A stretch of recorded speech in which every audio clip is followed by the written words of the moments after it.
What's up everybody, it's the Inhuman one here, and today I'm going to introduce you to the infant elder dragon god Xeno'Jiiva.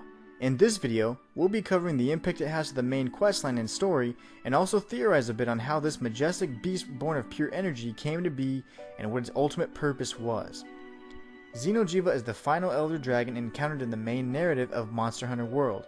Its name is comprised of two words that when put together have a very interesting meaning.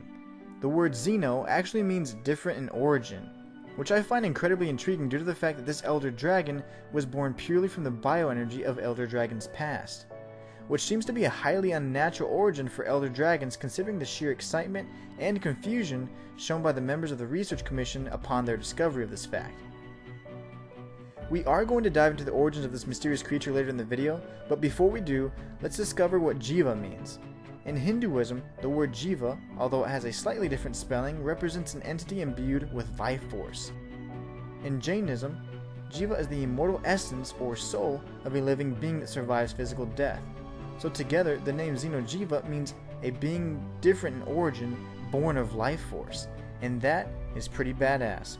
Essentially, it gives us the information we need to be able to understand this elder dragon's origin, as well as give us a glimpse of the scope of its power. But in order to better understand this being of unfathomable power, we must understand what the Elder Crossing is. In its simplest form, the Elder Crossing is an ecological phenomenon in which an elder dragon sojourns to the New World to perish and release its bioenergy. In doing this, the elder dragon supercharges the ecosystem in its death and allows for new life to come from its passing. This phenomenon typically occurred every century, but in recent years, the frequency increased exponentially from every century to every decade. Now why is this important, you may ask? Well, the increased frequency is a direct result of Xeno'Jiiva.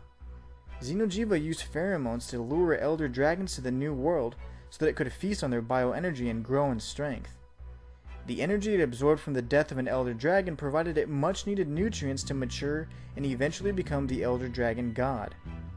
In the main quest, however, we interrupt its feeding cycle and force Xeno'Jiiva to be born prematurely.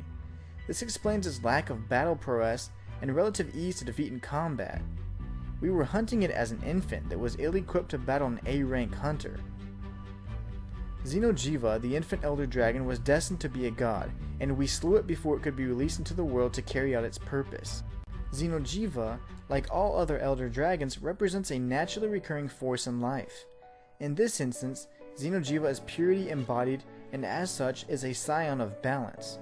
Its purpose was to fully mature into an elder dragon god as referenced in its material descriptions and cleanse the new world and all worlds alike from the imbalance that was being caused by the hunters slaying elder dragons and colonizing the once untainted lands of the new world.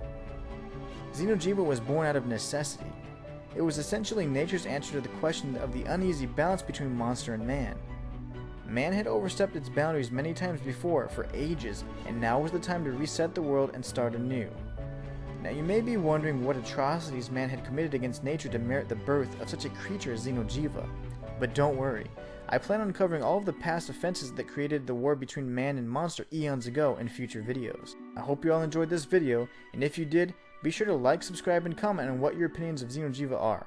Think carefully about what impact your sword may have the next time you raise it to slay a monster.